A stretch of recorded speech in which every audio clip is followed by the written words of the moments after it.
Welcome back to my channel. और आज हम देखने वाले हैं चैप्टर नंबर 34 महेश्वरी का अर्थराइटिस एंड रिलेटेड डिजीजेस। तो सबसे पहले देखते हैं डेफिनेशन। अर्थराइटिस मतलब क्या होता है? अर्थ मतलब होता है जॉइंट और आइटिस मतलब इन्फ्लेमेशन। तो जॉइंट में होने वाली इन्फ्लेमेशन को अर्थराइटिस बोलेंगे और ये कैरेक्टराइज्ड होगी, पता करी जाएगी पेन, स्वेलिंग और लिमिटेशन ऑफ जॉइंट से। अर्थराइटिस से मिलती जुलती ही टर्म है अर्थैलेजिया। अर्थैलेजिया के अंदर क्या होता है? एल्जिया का मतलब होता है पेन एंड अर्थ का मतलब जॉइंट। तो पेन जब होगा जॉइंट में तो उसे हम कहेंगे अर्थैल्जिया, और इसके अंदर कोई भी साइंस ऑफ इन्फ्लेमेशन देखने को नहीं मिलेंगे। ओके, अब इसकी क्लासिफिकेशन क्या है? अर्थराइटिस की जो क्लासिफिकेशन है वो है मोनो अर्थराइटिस और पॉली अर्थराइटिस। मोनो मीन्स एक, जॉइंट में जब अर्थराइटिस होगा तो this is called mono arthritis, और पॉली अर्थराइटिस जब दो से ज़्यादा जॉइंट्स में होगा तो उसे हम कहेंगे पॉली अर्थराइटिस। अब मोनो अर्थराइटिस के अंदर क्या आता है? मोनो अर्थराइटिस के अंदर हमें टेबल दी हुई है यहाँ पर, जहाँ पर कि आपका पायोजेनिक अर्थराइटिस, ट्यूबिकुलर अर्थराइटिस, ये सारी जो डिजीजेज हैं ये सिर्फ एक जॉइंट को इफेक्ट करेंगी। और पॉली अर्थराइटिस में आता है आपका आर है, जिसे हम कहते हैं rheumatoid arthritis, rheumatic fever, juvenile chronic, poly arthritis, primary osteoarthritis, ये सारी चीज़ें आती हैं आपकी पॉली अर्थराइटिस के अंदर। ओके, तो यहाँ पर एक चीज़ और इम्पॉर्टेंट दी हुई है कि मोनो अर्थराइटिस जो है वो अर्ली प्रेजेंटेशन करेगा आपके डेवलप करके सिस्टमिक इन्फ्लामेटरी डिसऑर्डर्स को, जैसे कि सेरोनेगेटिव स्पॉन्डिलो अर्थराइटिस को। ठीक है, अब यहाँ पर एक टेबल दी हुई है जिसके अंदर बता रखा है कि क्या क्या क्राइटेरियाज होंगे रिमेटॉइड अर्थराइटिस को मानने के। ये टेबल दी हुई है हमारे अमेरिकन रिमेटिज्म एसोसिएशन के थ्रू, जो कि 1987 के अंदर दी है, जिसमें की फीचर्स है मॉर्निंग स्टिफनेस, स्वेलिंग होगी दो या उससे ज़्यादा स्पेसिफिक जॉइंट्स में, जिसमें हैंड्स और रिस्ट जो है वो मेन आपके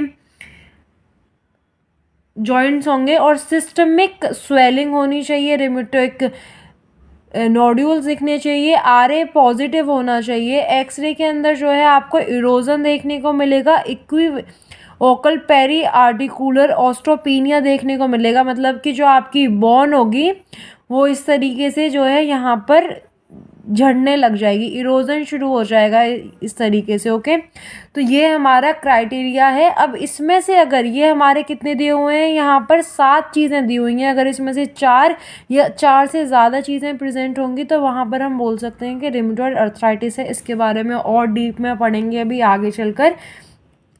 ओके, तो यहाँ पर अभी हम क्या देख रहे थे? मोनो अर्थराइटिस और पॉली अर्थराइटिस। तो मोनो अर्थराइटिस और पॉली अर्थराइटिस के अंदर क्या होता है कि मोनो अर्थराइटिस जो है वो आपका डोमेन होता है आर्थोपेडिक सर्जन का। ठीक है, और पॉली अर्थराइटिस के लिए एक डिफरेंट ब्रांच होती है जो होती है रिमेटोलॉजिस्ट की। ठीक है, तो अब देखते हैं रिमेटॉइड अर्थराइटिस क्या होता है। रिमेटॉइड अर्थराइटिस एक क्रॉनिक सिस्टमिक इन्फ्लामेटरी डिजीज़ है जो इफ़ेक्ट करती है आपके साइनोवियल जॉइंट्स को। ओके, क्रॉनिक इन्फ्लामेटरी मतलब बहुत टाइम से चलने वाली डिजीज़ है आपकी। और ये जो है इसका जो क्राइटेरिया भी हमने यहाँ पर देखा था, ये की फीचर्स देखे थे 7, जिसमें से 4 या 4 से ज़्यादा प्रेजेंट होंगे तो उसे आप आरए प्रेजेंट बोल सकते हो। ये आपका अमेरिकन रिमेटिज्म एसोसिएशन के थ्रू दिया हुआ है।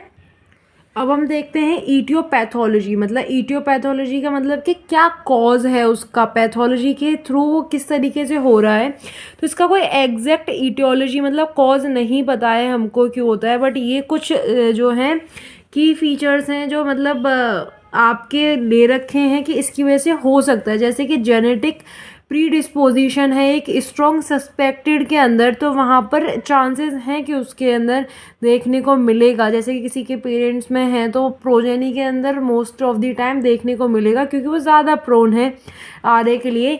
या फिर एजेंट जैसे कि माइकोप्लाज्मा, क्लोस्ट्रीडियम और अदर वायरसेस हो गए, ईवी वायरसेस हो गए, तो ये सारे जो हैं एक ईटियोलॉजी के अंदर पार्ट प्ले कर सकते हैं। ओके, अब यहाँ पर देखो ये चीज़ काफ़ी इम्पॉर्टेंट है कि जेनेटिकल प्रीडिस्पोजिशन जिसके अंदर होगी इंडिविजुअल के अंदर इन्फेक्टिशियस एजेंट के लिए, उसके अंदर ये क्या होगा, जो ऑटो इम्यूनिटी होगी। ऑटो इम्यूनिटी मतलब कि वो उसके जो इम्यून सिस्टम है वो खुद के ही सेल्स को डिस्ट्रॉय करना शुरू कर देगा और फॉर्मेशन करेगा इम्यून कॉम्प्लेक्सेस का with the IgM antibodies in the serum. और ये जो इम्यून कॉम्प्लेक्सेस होंगे वो आपके साइनोवियल फ्लूइड के अंदर डिपॉजिट हो जाएंगे और इनिशिएट मतलब शुरू कर देंगे सेल्फ पर्टुएटिंग, मतलब कि वो साइकिल रुकेगा नहीं, लगातार बढ़ता जाएगा, खुद ही को कंटिन्यू करता जाएगा। ठीक है, जिसकी वजह से कि क्रोनिक इन्फ्लेमेशन आपको साइनोवियल फ्लूइड की देखने को मिलेगी। देखो अभी क्या कह रहा है यहाँ पर कि कोई भी जेनेटिकली जो है पहले से ही किसी के अंदर जेनेटिकली प्रेजेंट था। ठीक है, तो जेनेटिकली प्रेजेंट था, कोई इन्फेक्टिशियस एजेंट से वो ऑलरेडी इफेक्टेड थे उसके पेरेंट्स या वो, तो उसके जेनेटिकली प्रीडिस्पोज हो गया ना, उसके चांसेस बढ़ गए। तो क्या होगा, जो आपका इम्यून सिस्टम है ना, जो ऑटो इम्यूनिटी वहाँ पर देखने को मिलेगी, खुद ही के सेल्स को वो डिस्ट्रॉय कर देगा। और यहाँ पर ये एंटीजन और एंटीबॉडीज जब मिल जाते हैं, एंटीबॉडी कौन से मिल रहे हैं यहाँ पर आपके आईजीएम, तो ये जो है ये बना लेते हैं आपका इम्यून कॉम्प्लेक्स, एंटीजन और एंटीबॉडी के मिलने को बनाते हैं, यहाँ पे कॉम्प्लेक्स फॉर्मेशन हो गई। ठीक है, अब ये जो कॉम्प्लेक्स है ना, जो इम्यून कॉम्प्लेक्स है, ये आपका जैसे सपोज कि ये रिस्ट का कोई भी जॉइंट है और यहाँ पर ये इसका इम्यून सिस्टम ये है साइनोवियल फ्लूइड है। तो साइनोवियल फ्लूइड के अंदर क्या होगा, ये जो इम्यून कॉम्प्लेक्स बना था ना आईजीएम के साथ मिल करके और एंटीजन फॉर्म हो गया था, ये यहाँ पर जमा होना शुरू हो जाएगा। ये जब जमा होना शुरू हो जाएगा तो यहाँ पर एक प्रोसेस चलेगा जो सेल्फ पर्टुएटिंग होगा। सेल्फ पर्टुएटिंग का मतलब है कि ये लगातार चलता रहेगा, रुकेगा नहीं।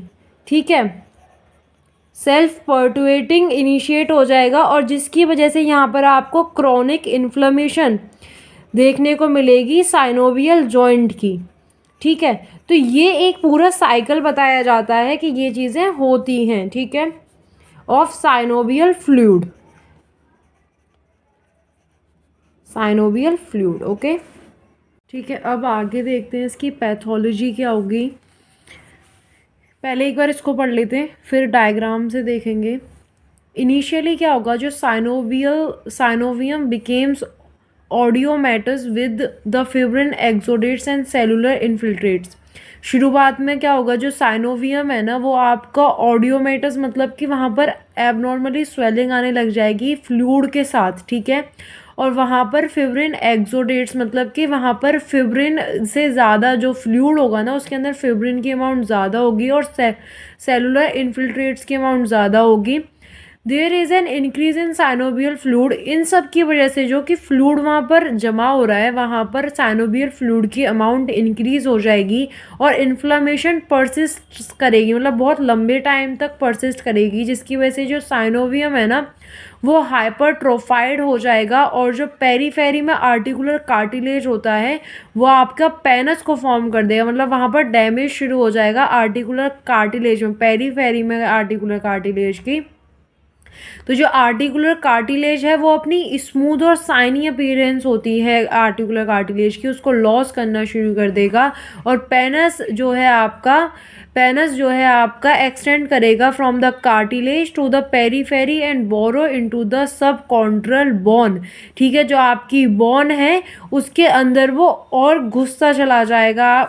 ठीक है, with further progress of the disease, जैसे जैसे डिजीज़ बढ़ती जाएगी जो कार्टिलेज है वो ख़राब होना शुरू हो जाएगा और वहाँ से बोन ऑफ होना शुरू मतलब झड़ना शुरू हो जाएगा और जो बोन का सरफेस है वो रॉ हो जाएगा, मतलब जो बोन है अब उस पर इफ़ेक्ट आना शुरू हो जाएगा, वो कच्चा होना शुरू हो जाएगी।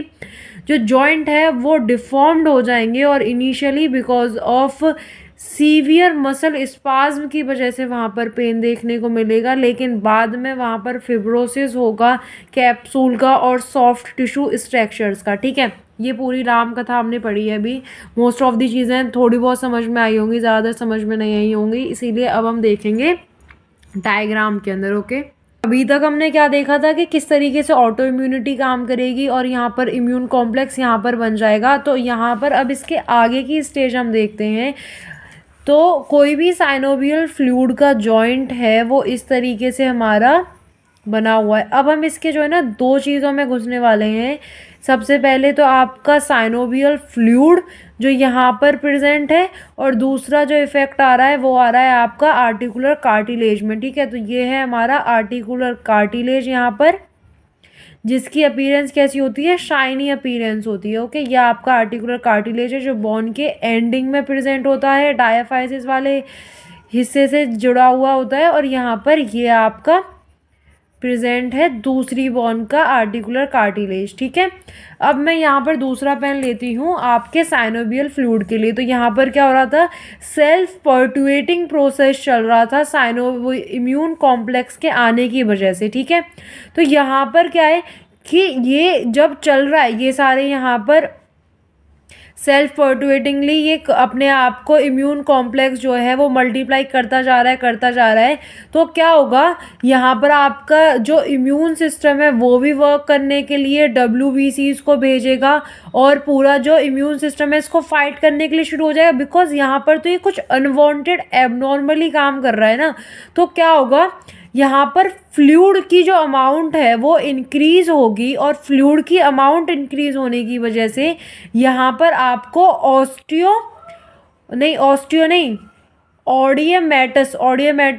ऑडियमेटस मतलब एक स्वेलिंग होती है, ईडिमा मतलब स्वेलिंग, और ये ऐसी स्वेलिंग होती है जो फ्लूइड की वजह से होती है। तो यहाँ पर जो फ्लूइड है वो इंक्रीज़ हो चुका है, जिसकी वजह से यहाँ पे अब आपको ऑडियमेटस देखने को मिल रहा है। अब क्या होगा, यहाँ पर ये जो फ्लूइड है ना इसके अंदर, तो ये जो फ्लूइड है ना इसकी भी खासियत क्या है यहाँ पर, कि यहाँ पर आपका फिब्रिन एक्सोडेट्स प्रेजेंट होंगे। बिल्कुल बुक की लैंग्वेज में समझाने की कोशिश कर रही हूँ कि कुछ भी छूट ना जाए, ठीक है ना। तो यहाँ पर सेलुलर इन्फिल्ट्रेट्स प्रेजेंट होंगे। ठीक है, तो इनसे अब ये फ्लूइड बन रहा है, फ्लूइड यहाँ पर जो जमा हो रहा है ये सारा बन रहा है, और यहाँ पर स्वेलिंग देखने को मिल रही है। फिर धीरे धीरे क्या होगा, ये हाइपरट्रोफाइड हो जाएगा, बिकॉज यहाँ पर जो अमाउंट है वो तो बहुत ज़्यादा बढ़ चुकी है। तो ये क्या हो रहा है, यहाँ पर हाइपर मतलब कि बढ़ जाना, ट्रोफाइड मतलब कि इन जो नंबर्स हैं सेल्स के वो सारे बढ़ चुके हैं।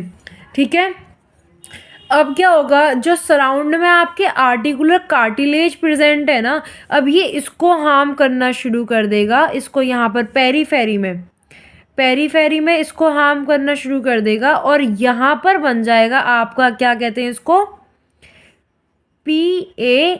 PANNUS, penis. ठीक है, तो इस चीज़ को हम कहेंगे जब आर्टिकुलर कार्टिलेज आपका डिस्ट्रॉय हो रहा है, और ये कार्टिलेज क्या होगा, अपनी जो स्मूथ साइनी अपीयरेंस है उसको लॉस करना शुरू कर देगा।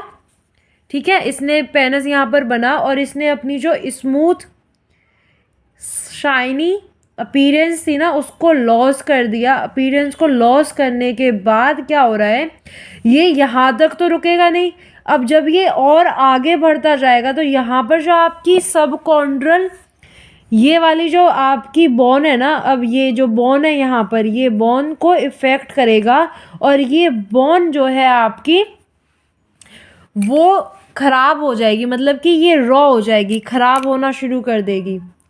ठीक है, और ये जो आपका पेनस था यहाँ पर, जो ये आपका आर्टिकुलर कार्टिलेज के ऊपर हुआ था, ये आपका बोन ऑफ होना शुरू हो जाएगा, मतलब झड़ना शुरू हो जाएगा यहाँ पर, ये आपका आर्टिकुलर कार्टिलेज। ठीक है, तो ये था पूरा आपका पैथोलॉजी की किस तरीके से जब RA होगा किसी को तो क्या क्या उसके जॉइंट के अंदर देखने को मिलेगा। तो इनिशियली क्या होगा, ये सारी चीज़ें हुई। अब क्या होगा, ये सब कुछ होने के बाद हमें यहाँ पर डिफॉर्मिटीज़ देखने को मिलेंगी। ठीक है, क्योंकि भाई ये आपका आर्टिकुलर कार्टिलेज झड़ गया, आपकी बोन के अंदर भी इफेक्ट आ रहा है, तो नॉर्मल फंक्शनिंग तो नहीं रहेगी ना जॉइंट की, कुछ ना कुछ डिफॉर्म तो वहाँ पर होगा, तो उसकी वजह से डिफॉर्मिटीज़ फॉर्म हो जाएंगी। और initially because of the muscles spasm, जो यहाँ पर मसल्स अटैच्ड होती हैं उनकी वजह से पेन मिलेगा, बट बाद में ये जो कैप्सूल है इसके अंदर फिब्रोसिस शुरू हो जाएगी, और जो बाकी के सॉफ्ट टिश्यूज़ हैं उसके अंदर, ठीक है, तो उसकी वजह से आपको फिर पेन देखने को मिलेगा। ठीक है, तो ये था हमारा फिर भी एक अर्ली स्टेज हमने शो करी थी। अब इसके बाद क्या होगा, जब यहाँ पर एडवांस डिजीज़ हो जाएगी तो एडवांस डिजीज़ के अंदर हमें क्या देखने को मिलेगा कि यहाँ पर साइनोवियल फ्लूइड तो बढ़ चुका है। ठीक है, एक दूसरा डायग्राम मैं बनाती हूँ कि यहाँ पर आपका साइनोवियल फ्लूइड जो है वो बढ़ चुका है। अब साइनोवियल फ्लूइड बढ़ चुका है तो इसका जो कैप्सूल है वो भी आपका स्ट्रेच आउट हो जाएगा, क्योंकि जो जगह थी वो पहले इतनी थी, कैप्सूल बढ़ने, यहाँ पर जो साइनोवियल फ्लूइड है उसकी अमाउंट बढ़ी है, तो इन दोनों के बीच में स्पेस आ जाएगा, जिसकी वजह से आपका जो कैप्सूल है, लिगामेंट्स हैं, वो स्ट्रेच्ड आउट हो जाएंगे, मतलब दूर दूर हो जाएंगे, तो उनके अंदर एक स्ट्रेच फॉर्म हो जाएगा। ठीक है, जिसकी वजह से जो सबलैक्सेशन है वो होने के, मतलब कि इसका थोड़ा सा सबलैक्सेशन होता है और एक होती है डिसलोकेशन। ठीक है, सबलैक्सेशन क्या होता है कि टच में रहेगा, कांटेक्ट बना रहेगा एक ना एक जगह से, बट थोड़ा सा वो अपनी जगह से हट जाएगा। ठीक है, डिसलोकेशन होता है कि प्रॉपरली अपनी जगह से रिमूव हो जाएगा। ठीक है, तो ये चीज़ है कि यहाँ पर साइनोवियल फ्लूइड इंक्रीज हो गया है, तो इसके जो लिगामेंट्स हैं और वो सारी चीज़ें हैं वो आपका, ये लिगामेंट्स स्ट्रेच्ड हो जाएंगे, लिगामेंट्स स्ट्रेच्ड हो जाएंगे, और जिसकी वजह से कि सबलैक्सेशन के चांसेस इंक्रीज हो जाएंगे। ओके, और यहाँ पर फिर आपका ऑस्टियोपोरोसिस भी शुरू हो जाएगा दूसरे जॉइंट से, दूसरी बोन्स के अंदर। ओके, ऑस्टियोपोरोसिस शुरू हो जाएगा। तो हमने पूरी पैथोलॉजी यहाँ पर देख ली है आपके डायग्राम के थ्रू। अब यहाँ पर जो कोर्स होता है ना डिजीज़ का, वो हर पेशेंट के लिए सेम नहीं होता है। कुछ के अंदर माइल्ड अर्थराइटिस ही रहेगा जो कि रिकवर भी हो सकता है, लेकिन कुछ के अंदर बहुत ज़्यादा सीवियर और बहुत क्रॉनिक हो जाएगी ये डिज़ीज़, जिसकी वजह से कि यहाँ पर डिफॉर्मिटीज़ भी देखने को मिलेंगी। ठीक है, और एक टिपिकल हिस्ट्री होती है पेशेंट की स्पॉन्टेनियस रिमिशंस और एक्सरवेशंस के साथ। कुछ और भी फैक्टर्स होते हैं, जेनेटिक और एजेंट्स के अलावा भी कुछ और फैक्टर्स होते हैं, जैसे कि परसिस्टेंट, जो इंक्रीज कर देते हैं इसके अटैक को, जैसे कि physical exertion, psychological stress, infection और ओकेशनली ट्रॉमा भी हो सकता है, ट्रॉमा की वजह से भी देखने को मिल सकता है। अब हम आगे देखने वाले हैं इसकी स्टेजेस ऑफ रिमेटॉइड अर्थराइटिस। तो हमारी 3 स्टेजेस होती हैं रिमेटॉइड अर्थराइटिस की, जो कि क्लिनिकल पॉइंट ऑफ व्यू से हमने डिवाइड की हुई हैं। 3 स्टेजेस है, नाम ही बता देंगे इन स्टेजेस के अंदर क्या क्या होता है। Potentially reversible, controllable but irreversible and irreversible. तो ये 3 स्टेजेस हैं। पोटेंशियली रिवर्सेबल मतलब कि फर्स्ट स्टेज है जिसके अंदर की रिवर्स होने के चांसेस अभी भी प्रेजेंट हैं। तो यहाँ पर सॉफ्ट टिश्यू प्रोलिफ्रेशन होता है। प्रोलिफ्रेशन का मतलब होता है कि इंक्रीज हो जाता है, सॉफ्ट टिश्यूज जो है वो उनकी अमाउंट जो है इंक्रीज हो जाती है, और इस स्टेज के अंदर जो डिजीज़ है वो सिर्फ और सिर्फ साइनोवियल फ्लूइड तक ही रहती है। जो साइनोवियल फ्लूइड की हाइपरट्रॉफी होती है और इफ्यूज़न देखने को मिलता है, कोई भी डिस्ट्रक्टिव चेंजेस देखने को नहीं मिलेंगे एक्सरे में। ठीक है, तो ये कुछ की फीचर्स हैं हर एक स्टेज के, वो याद रखने वाली चीज़ है। कंट्रोलेबल बट इरिवर्सेबल, जो सॉफ्ट टिश्यू डिस्ट्रक्शन शुरू हो जाएगा और जो आपका पेनस बन रहा था, कार्टिलेज के अंदर इरोजन शुरू हो रहा था, वो सारी चीज़ें देखने को मिलेंगी। और एक्सरे में आपको देखने को मिलेगा कि जो जॉइंट का स्पेस है ना वो रिडक्शन हो रहा है, और यहाँ पर आर्टिकुलर सरफेसिस की जो आउटलाइन है वो मेंटेन रहेगी। ठीक है, जो इरिवर्सेबल है, soft tissue and bony changes देखने को मिलेंगे। अब इरिवर्सेबल हो गया मतलब कि अब इस कंडीशन के, इस स्टेज के अंदर पहुंचने के बाद आप उस जो है पैथोलॉजी को ख़त्म नहीं कर सकते हो। ठीक है, जो पेनस है वो अल्टीमेटली डिस्ट्रॉय कर देगी आपकी। पेनस क्या था, जो आर्टिकुलर कार्टिलेज में जो इन्फेक्शन फैल रहा था, जो डिस्ट्रॉय हो रहा था पेरीफेरी में, वो, और ये आपका सब कॉन्ट्रल बोन तक इरोड कर देगा। जो जॉइंट्स हैं वो इनकाइलोज हो जाएंगे, यूजुअली डिफॉर्म्ड पोजीशन देखने को मिलेगी, और सबलैक्सेशन और डिसलोकेटेड भी हो सकता है, जो हमने खुद अभी हमने डायग्राम के थ्रू पढ़ा था ना, वो सारी चीज़ें। और इसके साथ साथ एसोसिएटेड चेंजेस क्या देखने को मिलेंगे। रिमेटॉइड अर्थराइटिस एक सिस्टमिक इन्फ्लामेटरी डिजीज़ है, कोई मस्कुलोस्केलेटन डिजीज़ नहीं है कि सिर्फ मसल्स पर इफेक्ट करेगी, पूरे आपके जो विस्ट्रल्स होते हैं उन पर इफेक्ट करने वाली है ये डिजीज़। तो यहाँ पर आपका ये कुछ बहुत इंपॉर्टेंट ऑर्गन्स के ऊपर भी इफ़ेक्ट करेगी, जैसे कि हीयर, किडनी और हार्ट, किडनी और लंग्स के ऊपर इफ़ेक्ट करने वाली है। और पोटेंशियली अगर पोटेंशियली इसके अंदर इतना पोटेंशियल होता है डिजीज़ के अंदर कि ये फैटल मतलब जानलेवा डिजीज़ भी हो सकती है। और कुछ टाइम क्या होता है कि ये एविडेंस देती है डिफ्यूज वेस्कुलाइटिस का, ठीक है, वेस्कुलाइटिस का वो करती है कि ब्लड वेसल्स के अंदर जो है एक इन्फ्लामेशन हो जाती है सारी ब्लड वेसल्स के अंदर। और यहाँ पर सीरियस लेसन्स देखने को मिलते हैं आपके आर्टरियल ट्री के अंदर, जो कि माइल्ड नॉन नेक्रोटाइजिंग अर्थराइटिस भी होती है और सीवियर फुलमिनेटेड अर्थराइटिस होती है, ठीक है। तो ये सारी चीज़ें जो हैं एक फैटल कंडीशन को बना सकती हैं। अब देखते हैं इसके डायग्नोसिस को। तो इसके क्लिनिकल फीचर्स क्या होने वाले हैं कि एज जो होगी वो 20 से लेकर के 50 साल के पेशेंट्स देखने को मिलेंगे। और जो वुमेन्स होती हैं, जो फीमेल्स होती हैं, वो 3 टाइम्स ज़्यादा इफ़ेक्ट होती हैं इससे, ठीक है। तो अब देखते हैं एक एक्यूट मतलब अभी जो लेटेस्ट हुई है, मतलब अभी अभी पता चला है कि कोई बीमारी हुई है। एक्यूट स्टेज के अंदर क्या होगा, सिमेट्रिकल पॉलीआर्थराइटिस में पेन और स्टिफनेस देखने को मिलेगी मल्टीपल जॉइंट्स पर, क्योंकि रिमेटॉइड अर्थराइटिस जो है पॉलीआर्थराइटिस का एक टाइप है, ठीक है। तो यहाँ पर आपको एटलीस्ट 4 जॉइंट्स के अंदर आपको पेन और स्टिफनेस देखने को मिलेगी, पर्टिकुलरली सुबह, ठीक है। ये आपकी बिगनिंग की एक वो है, मतलब कि बिगनिंग की आइडेंटिफाई कर सकते हो इससे आप कि पर्टिकुलरली सुबह आपको स्टिफनेस देखने को मिलेगी 4 से ज़्यादा जॉइंट्स के अंदर, एटलीस्ट 4 जॉइंट्स के अंदर। और ये आपका फिर फ्रैंक सिम्टम्स जो होते हैं आर्टिकुलर इन्फ्लेमेशन के, वो उनके थ्रू उसके बाद वो फ्रैंक सिम्टम्स देखने को मिलेंगे। और जो मोस्ट कॉमनली इफेक्ट होंगे ना जॉइंट्स, वो होगा आपका एमसीपी जॉइंट, मेटाकार्पोफेरेंजियल जॉइंट, पर्टिकुलरली जो इंडेक्स फिंगर होती है वो, ठीक है। मतलब कि ये आपकी मिडिल फिंगर हो गई, ये आपकी इंडेक्स फिंगर है, तो इंडेक्स फिंगर के अंदर मेनली एमसीपी जॉइंट में, ठीक है। जो बाकी जॉइंट्स जो इफेक्ट होंगे वो हमें आगे दे रखे हैं यहाँ पर। हैंड के अंदर आपको क्या क्या डिफॉर्मिटीज़, नहीं ये डिफॉर्मिटीज़ का दे रखा है, जॉइंट्स जो इफेक्ट होंगे वो यहाँ पर दे रखा है आपका। कॉमनली एमपी जॉइंट्स देखने को मिलेंगे, पीआईपी जॉइंट फिंगर्स के, रिस्ट, नी, एल्बो, एंकल्स, ये कॉमन है, ठीक है। लेस कॉमन जो है वो हिप जॉइंट और टेम्प्रो मैंडिबुलर जॉइंट।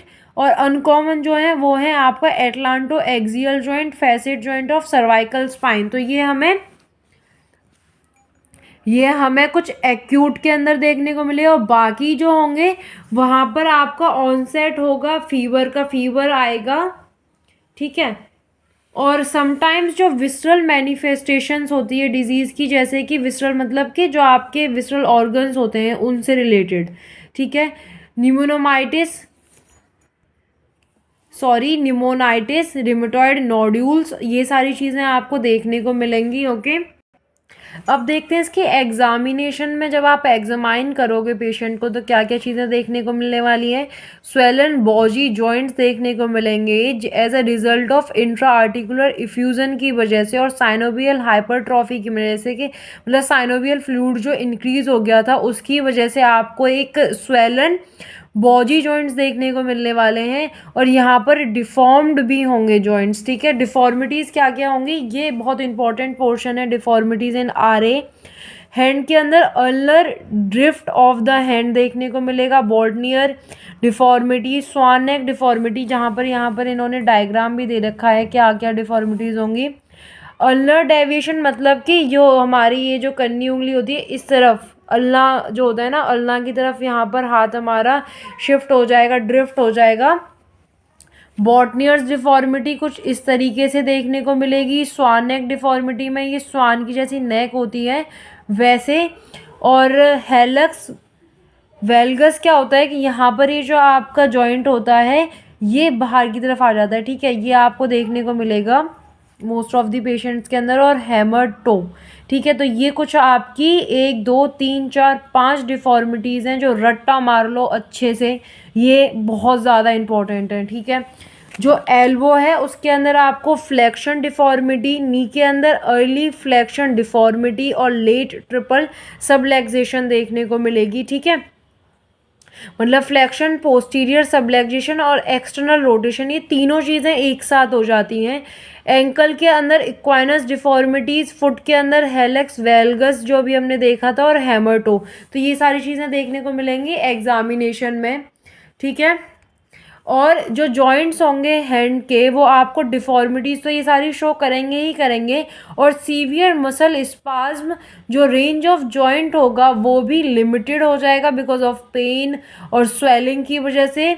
ठीक है, जो जॉइंट है वो सबलेक्सेट भी हो सकता है और डिसलोकेशन भी देखने को मिल सकती है। फीवर, रैश साइंस जो हैं ये आपको सिस्टमिक वैकुलाइटिस, मतलब कि वेसिकुलाइटिस, मतलब कि जो वेसल्स हैं उसके अंदर आपको इन्फ्लेमेशन होगी अगर, तो वहाँ पर फीवर, रैशेज़, ये सारी चीज़ें देखने को मिलेंगी। जो रैशेज़ होते हैं, जो रैश होते हैं आर के अंदर, वो typically non pruritic and maculopapular on the face, ये टाइप ऑफ द रैशेज़ है। ठीक है, तो ये आपको देखने को मिलते हैं फेस, ट्रंक और एक्सट्रीमिटीज़ के ऊपर। ठीक है, तो इस तरीके के रैशेज़ भी देखने को मिलते हैं आर के अंदर। अब हम नेक्स्ट देखते हैं, डायग्नोसिस देख लिया, क्लिनिकल फीचर्स देख लिया, एग्जामिनेशन देख ली, अब हम देखते हैं इन्वेस्टिगेशन कैसे करोगे और पता कैसे लगाओगे। तो आपको इसके अंदर क्या है, एक्सरे कराना होगा बोथ हैंड्स का, जिसमें इफेक्टेड और नॉन इफेक्टेड दोनों ही आएंगे। ठीक है, उसके अंदर आपको देखने को मिलेगा जो जॉइंट स्पेस है वो कम हो गया है, आर्टिकुलर मार्जिन जो है उसका इरोजन हो रहा है, और सबकॉन्ड्रल सिस्ट देखने को मिलेंगे, extra articular rarefaction, soft tissue shadows देखने को मिलेंगे at the level of joint, क्योंकि जो जॉइंट इफ्यूजन हो जाता है और साइनोवियल हाइपरट्रॉफी हो जाती है उसकी वजह से सॉफ्ट टिश्यूज शैडोज फॉर्म होती हैं, और डिफॉर्मिटीज़ ऑफ द हैंड और फिंगर्स तो वो हमको देखने को मिलेंगे ही मिलेंगे। ठीक है, अब देखते हैं, और इन्वेस्टिगेशन में एक्सरे तो हो गया, अब क्या है, ब्लड के अंदर जो आपका ESR जो होगा, एथ्रोसाइट सेडिमेंटेशन रेट जो होगा वो बढ़ा हुआ होगा, CRP, प्लेटलेट काउंट, ये सारे आपके मार्कर्स होते हैं सिस्टमिक इन्फ्लेमेशन के। ओके, लो हीमोग्लोबिन और रिमेटॉइड फैक्टर जो RF बोलते हैं उसको, यहाँ पर ऑटो एंटीबॉडीज़ जो होती हैं directed against the FC fragment of immunoglobulin G। RF जो है वो बिलोंग करता है क्लास ऑफ इम्यूनोग्लोबिन्स को, तो ये सारी चीज़ें जो है आपको RA फैक्टर भी इंक्रीज्ड मिलेगा, हीमोग्लोबिन लो मिलेगा। और आगे देखते हैं, अभी यहाँ पर ही हमें एक्सरे दिखा रखा है जिसके अंदर बोथ हैंड्स का है। ठीक है, AP मतलब एंटीरियर पोस्टीरियर व्यू से लिया हुआ है, और ये हमें दिखा रहा है कि किस तरीके से यहाँ पर जो इरोजन है ये देखने को मिल रहा है, जॉइंट्स की जो वो है आपका स्पेस है वो रिड्यूस हो गया है, और शेडोज़ भी देखने को मिल रही हैं यहाँ पर because of the increase in synovial fluid and effusion. Okay, तो बाकी कुछ लैब टेस्ट भी होंगे इसके अंदर, जैसे कि लेटेक्स फिक्सेशन टेस्ट, स्लीप्स रोज ब्लड सेल से रिलेटेड होता है ये। ठीक है, और रोज वेलर टेस्ट जो है ये होगा, लेटेक्स फिक्सेशन टेस्ट होगा, और एक होता है कि सारे पेशेंट्स के अंदर अगर पॉजिटिव RF फैक्टर जो है आपका रिमेटॉइड फैक्टर्स आ रहा है तो वो ज़रूरी नहीं है कि वहाँ पर रिमेटॉइड अर्थराइटिस हो ही हो। ठीक है, ये 100% कन्फर्म नहीं करेगा। अगर ऐसा हो रहा है कि कुछ फैक्टर्स मिल रहे हैं और कुछ नहीं मिल रहे, लेकिन जो पॉजिटिव RA रिमेटॉइड फैक्टर है वो आपको दिख रहा है, तो ज़रूरी नहीं है उसको एकदम डेफिनेटली नहीं बोलना कि आपका रिमेटॉइड अर्थराइटिस है। उसके लिए और फर्दर टेस्ट होता है जिसे हम बोलते हैं NT-CCP, anti cyclic citrullinated peptide test. ये एक ब्लड टेस्ट है जो बहुत ज़्यादा सेंसिटिव है, इसके रिजल्ट पे आप आंख बंद करके मान सकते हो। ठीक है, कि इसमें रिमेटॉइड अर्थराइटिस डिटेक्ट होगा ही होगा। ठीक है, ऐसे केसेस जिसके अंदर आपका रिमेटॉइड फैक्टर नेगेटिव आता है बट रिमेटॉइड अर्थराइटिस के साइंस होते हैं, तो वहाँ पर NT-CCP टेस्ट जो है वो चांसेस ज़्यादा अच्छे से बताता है। ठीक है, और ये जो है आपका पॉजिटिव NT-CCP है मोर severe variety of rheumatoid arthritis. Okay, तो ये सारी चीज़ें हो गई। अब देखते हैं इसके डिफरेंशियल डायग्नोसिस क्या क्या होगा। डिफरेंशियल डायग्नोसिस मतलब कि ये भी बीमारियां कुछ वैसे ही सिम्टम्स शो करेंगी और वैसा ही दिखाई देगा, तो इसका और उसके उसमें जो है डिफरेंस पता होना चाहिए। जैसे कि सिस्टमिक लूपस अर्थरोमेटस, ठीक है, इसके अंदर जो इन्वॉल्वमेंट होती है जॉइंट्स की वो सिमेट्रिकल नहीं होती है, बट आरए के अंदर जो जॉइंट्स की पॉलीअर्थराइटिस जॉइंट्स की जो वो होती है वो सिमेट्रिकल इन्वॉल्वमेंट होती है, ठीक है। अर्थराइटिस के अंदर ये हमें ओल्डर पेशेंट्स के अंदर देखने के लिए मिलता है, बट जो आरए होता है वो हमारा 20 to 50 ईयर्स के अंदर देखने को मिलता है। यहाँ पर लैक ऑफ सिस्टमिक फीचर्स जो हमें फीवर, रैशेस, ये सारी चीज़ें देखने को मिल रही थी आरए के अंदर। वेट लॉस, फटीक, वो सारी चीज़ें ऑस्टियोआर्थराइटिस के अंदर देखने को नहीं मिलेंगी। जो ड्यूरेशन होती है मॉर्निंग स्टिफनेस की, ये जो होती है मॉर्निंग स्टिफनेस की, जॉइंट स्वेलिंग की, ये कम होती है as compare to the rheumatoid arthritis. Rheumatoid arthritis के अंदर ज़्यादा होती है, ठीक है। फिर आता है आपका श्योरिटिक अर्थरोपैथी, जिसमें आपका स्किन, नेल्स, लेसन्स भी प्रेजेंट होते हैं, और आरए जो रिमेटॉइड फैक्टर होता है ये नेगेटिव होता है, ठीक है। तो अब देखते हैं इसका आगे ट्रीटमेंट क्या होने वाला है। ट्रीटमेंट के अंदर आपका induction of remission and it's maintenance, मतलब जहाँ पर जो चीज़ अटकी हुई है ना, जैसे कंट्रोलेबल था, तो हमारी 3 स्टेजेस थी अर्थराइटिस की। आपका वो था रिमेटॉइड अर्थराइटिस की 3 स्टेजेस थी कि कंट्रोलेबल बट इरिवर्सेबल, कंट्रोलेबल और इरिवर्सेबल, ठीक है। तो यहाँ पर आप under the control of drugs, जो जहाँ पर लेवल है आपका उसको वहीं पर मेंटेन करने की कोशिश करेंगे, ठीक है।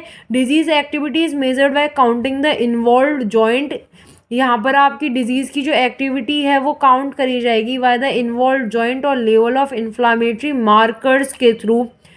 Preservation of joint functions and prevention of deformities during the activity of disease, जो डिजीज़ है वो चलती रह रही है, बट आपको प्रिवेंशन करना है आपके जॉइंट फंक्शंस का, कि लॉस ऑफ फंक्शन प्रॉपरली ना हो जाए, क्योंकि वो ज़्यादा हार्मफुल होगा, ओके। जो डिजीज़ को आप कंट्रोल कर रहे हो वो तो साइड बाई साइड कर ही रहे हो, बट डिफॉर्मिटीज़ और फंक्शन को प्रॉपरली मेंटेन करने के लिए भी हम फिजियोथेरेपी और स्प्लिंटिंग का यूज़ करेंगे। रिपेयर ऑफ जॉइंट डैमेज, जो कि ऑलरेडी हो चुका है उसको रिपेयर करना, क्योंकि जो जॉइंट की में जो डैमेज हुआ है उसकी वजह से आपको पेन हो रहा है, ठीक है, और वो रिलीव करने के लिए पेन को और फैसिलिटेट करने के लिए फंक्शन को आपको जॉइंट जो डैमेज है उसको रिपेयर करना होगा। और समटाइम्स यहाँ पर आपको सर्जिकल इंटरवेंशन की भी ज़रूरत होती है, जैसे कि साइनोवेक्टोमी। साइनोवेक्टोमी क्या होता है, जो साइनोवियल फ्लूइड है उसको वहाँ से रिमूव करना, ठीक है। अब यहाँ पर मेथड ऑफ ट्रीटमेंट जो है वो अचीव किया जाता है 2 तरीके से। एक होता है मेडिकल, दूसरा होता है ऑर्थोपेडिक ट्रीटमेंट। मेडिकल ट्रीटमेंट के अंदर क्या होगा, आपकी ड्रग्स चलेंगी, मेडिसिन चलेंगी, वो सारी चीज़ें होंगी। ड्रग्स कौन कौन सी होंगी, एंटी रिमेटिक ड्रग्स होंगी, non steroidal anti inflammatory drugs होंगी, disease modifying anti rheumatic drugs होंगी, स्टेरॉइड्स, बायोलॉजिकल्स, ये सारी चीज़ें जो हैं आपकी ड्रग्स चलने वाली हैं। और इसके बारे में पढ़ना है तो इसने खुद बता रखा है कि मेडिसिन टेक्स्ट बुक के अंदर ज़्यादा जा करके पढ़ लो। ऑर्थोपेडिक ट्रीटमेंट के अंदर क्या होता है, ऑर्थोपेडिक ट्रीटमेंट का मेन एम आपका क्या होता है कि जो जॉइंट का डैमेज हो चुका है उसको प्रिजर्व कर दो, वहीं की वहीं उसका प्रिवेंशन शुरू कर दो कि और ज़्यादा डिफॉर्मिटीज़ को फॉर्म ना करें, लॉस ऑफ फंक्शन ना हो। तो वहाँ पर आप प्रॉपर स्प्लिंटिंग करोगे, जॉइंट की एक्सरसाइजेस करोगे, जहाँ पर कि फिजियोथेरेपी मतलब कि हमारा रोल काफ़ी अच्छा खासा होता है, ठीक है। Recovering the lost joint function by non operating and operating methods. तो ऑपरेटिंग मतलब कि सर्जिकल मेथड से, नॉन ऑपरेटिंग मतलब आपका आ गया ऑक्यूपेशनल थेरेपी, फिजिकल थेरेपी, इन सब के थ्रू यहाँ पर आप जो है रिकवरी करोगे जो फंक्शंस का लॉस्ट हो चुका है, ठीक है। अब नॉन ऑपरेटिव के अंदर हमारा यही चीज़ें आ रही हैं, 3 चीज़ें जो मैंने बताई थी, फिजियोथेरेपी, ऑक्यूपेशनल थेरेपी और रिहैबिलिटेशन, ठीक है। यहाँ पर आपका फिजियोथेरेपी के अंदर क्या होगा, स्प्लिंटिंग मतलब आप उसको प्रॉपर पोजीशन में एक्यूट फेज जब उसका चल रहा है तो उसको प्रॉपर पोजीशन के अंदर बांध दोगे, ठीक है, स्प्लिंट कर दोगे कि जिसकी वजह से और ज़्यादा हार्म ना हो। हीट थेरेपी दोगे, वैक्स बाथ या hot water fermentation for the symptomatic, जो सिम्टम्स की वजह से, जैसे कि आपके पेन आ रहा है, स्वेलिंग हो रही है, उसको रिड्यूस करने के लिए जो है आप हॉट वाटर फॉर्मेंटेशन दोगे। जॉइंट मोबिलाइजेशन एक्सरसाइजेस कराओगे उसके जॉइंट के फंक्शन को मेंटेन करने के लिए, और मसल बिल्डिंग एक्सरसाइजेस कराओगे जिससे कि उसकी जो स्ट्रेंथ है वो वापस आ सके वहाँ पर। ऑक्यूपेशनल थेरेपी का क्या रोल होगा यहाँ पर, जो उसकी डिसेबिलिटीज़ हैं या डिफॉर्मिटीज़ होने वाली हैं उसको प्रिवेंट करना और उस हिसाब से उस पेशेंट की रिक्वायरमेंट्स को पूरा करना। रिहेबिलिटेशन होगा, इम्प्रूव करना उस पेशेंट के फंक्शंस को with the help of devices जैसे कि ब्रेसेस और वॉकिंग एड्स के थ्रू उसकी जो फंक्शंस हैं उसको वापस से लेकर के आना। अब देखते हैं ऑपरेटिव मेथड क्या होगा। यहाँ पर 3 तरीके से काम होता है ट्रीटमेंट का, सर्जिकल का। ऊपर ऊपर से पढ़ लो, ठीक है, और अच्छे से पढ़ना है ना, तो इसका थोड़ा सा सब टाइप्स वगैरह अपने आप लिख कर बनाना है एक बार, क्योंकि ये फिर टाइप्स वगैरह कन्फ्यूजिंग हो जाते हैं, ठीक है। प्रिवेंटिव सर्जरी, पैलिएटिव सर्जरी, और तीसरा होता है आपका रिकंस्ट्रक्टिव सर्जरी, ठीक है। प्रिवेंटिव सर्जरी इसके नाम से, तीनों के नाम से ही पता चल रहा है। प्रिवेंटिव सर्जरी के अंदर क्या होगा कि जो डिफॉर्मिटी है उसको बचाने के लिए, ठीक है, वो सर्जरी करी जाएगी। Preventive surgery prevent damage of the joint and near by tendons, जो जॉइंट है आपका और नियर बाय जो टेंडन्स हैं उसको प्रिवेंट करने के लिए, बचाने के लिए यहाँ पर आपकी सर्जरी करी जाती है। Which could be caused by the inflamed hypertrophied से साइनोवियल, तो वो सारी चीज़ें जो थी हमारी जिसकी वजह से कि टेंडन और वो सब कुछ बेकार हो रहा होगा। तो इसके अंदर क्या क्या देखने को मिलता है, साइनोवेक्टोमी ऑफ द ब्रेस्ट और रिस्ट, नी और एमपी जॉइंट्स, जिसके अंदर आपकी टेनोसाइनोवेक्टोमी भी देखने को मिलती है। टेनोसाइनोवेक्टोमी मतलब कि जो टेंडन है उससे रिलेटेड, और साइनोवेक्टोमी मतलब साइनोवियल फ्लूइड से रिलेटेड, ओके।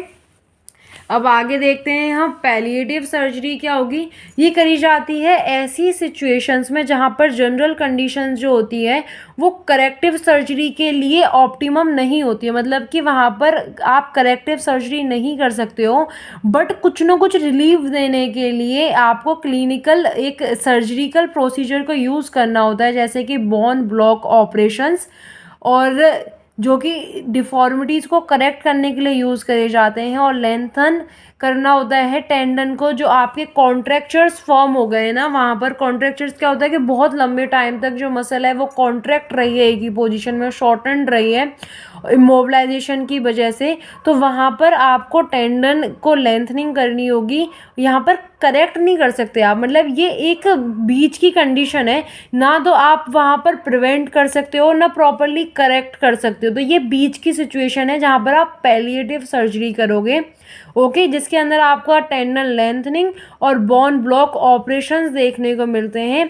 फिर आपकी होती है रिकंस्ट्रक्टिव सर्जरी। ये एक मतलब एक रेवोल्यूशनरी सर्जरी है कि जिसमें जो फंक्शन लॉस हो गया है उसको बैक टू द फंक्शन लेके आने के लिए जो पेशेंट होता है वो डिफॉर्म्ड होता है और बहुत पेनफुल जॉइंट होता है, मतलब जो डिफॉर्मेशन हो रखी होती है ना वो हो चुकी होती है, डिफॉर्मिटी पूरी तरीके से बन चुकी होती है। इसके अंदर क्या क्या आता है, tendon transfer, interposition, arthroplasties, joint replacement देखने को मिलेगा। ये तीनों चीज़ें आती हैं आपका रिकंस्ट्रक्टिव सर्जरी के अंदर। और जैसे जैसे आपके सर्जिकल टेक्निक्स इंक्रीज़ हुई हैं, आर्टिफिशियल जॉइंट्स की डिज़ाइन अच्छी हुई है, उतनी ही अच्छी तरीके से ये आपकी जो रिकंस्ट्रक्टिव सर्जरीज़ हैं वो होती हैं। और यहाँ पर ये कॉमन पॉपुलरली कहाँ कहाँ पर देखने को मिलती हैं, हिप, नी, शोल्डर, एल्बो और आपका एमसीपी जॉइंट्स के अंदर रिकंस्ट्रक्टिव सर्जरीज़ होती हैं, ओके। देखो आई नो लेक्चर बहुत लंबा हो चुका है, मुझे नहीं पता कोई पहुंचेगा भी या ना, यहाँ तक नहीं पहुंचने वाला है, बट बुक से पढ़ोगे तो यार मेहनत तो करनी पड़ेगी, हलवा नहीं है कोई भी चीज़, ठीक है, कि लाइन में गए और वहाँ से लेकर के आगे, ठीक है, टाइम दोगे तभी कुछ दिमाग में जाएगा वरना नहीं जाएगा, ओके। तो प्लान ऑफ ट्रीटमेंट क्या होगा, इसका जो ट्रीटमेंट है ना वो भी तीनों स्टेजेस के ऊपर डिपेंड करेगा। वो है आपका 3 स्टेजेस कौन सी थी, potentially reversible, controllable but irreversible, और फिर थी आपकी इरिवर्सिबल जो थी आपकी एडवांस स्टेज, तो पोटेंशियली इरिवर्सिबल रिवर्सिबल के अंदर क्या होगा, आपकी ड्रग थेरेपी ही काम करना शुरू कर देगी। ठीक है, मेन स्टेज जो मेन फोकस रहेगा ट्रीटमेंट का वो आपका ड्रग थेरेपी पर रहेगा, कंट्रोलेबल। बट इरिवर्सिबल के अंदर क्या हो रहा था कि सॉफ्ट टिश्यू डिस्ट्रक्शन हो रहा था और कार्टिलेज इरोजन हो रहा था। तो यहाँ पर आपको ड्रग थेरेपी के साथ साथ ऑर्थोपेडिक ट्रीटमेंट भी देना पड़ेगा। और एडवांस सर्जरी एडवांस स्टेज के अंदर जो कि इरिवर्सिबल थी, जहाँ पर सबलेक्सेशन और डिस्लोकेशन के चांसेस बढ़े हुए थे, तो यहाँ पर आपका सर्जिकल ट्रीटमेंट इम्पॉर्टेंट हो जाता है। सिर्फ ड्रग्स जो हैं वो बहुत थोड़ी सी यूज़ करी जाती हैं यहाँ पर, और ड्रग थेरेपी ज़रूरी होती है डैमेज को रोकने के लिए, रेस्ट ऑफ दी जो डैमेज होगा बाकी बोन्स के लिए, जॉइंट्स के लिए, उसको रोकने के लिए। तो ये आपकी तीनों स्टेजेस के साथ साथ चलने वाला ट्रीटमेंट था। Thank you so much for watching my video. I hope ये जो रिमेटॉइड अर्थराइटिस है ये आपको क्लियर हो गया होगा। बहुत ज़्यादा पढ़ लिया है आज, आई नो।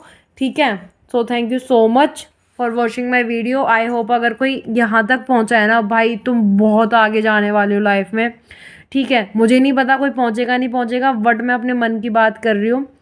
ठीक है, मुझे उम्मीद कम ही है आजकल के लोगों से कि वो इतना बुक से पढ़ना पसंद करेंगे। अगर यहाँ तक पहुँचे हो ना तो प्लीज़ सब्सक्राइब, क्या भाई तुम जो चाहो ना कमेंट बॉक्स में लिख के बोलो कि भाई तुम बहुत पढ़ रहे हो। ठीक है, बहुत पढ़ रहे हो तुम, सच्ची में अच्छा फिजियोथेरेपिस्ट बन सकते हो। ठीक है, कीप इट अप।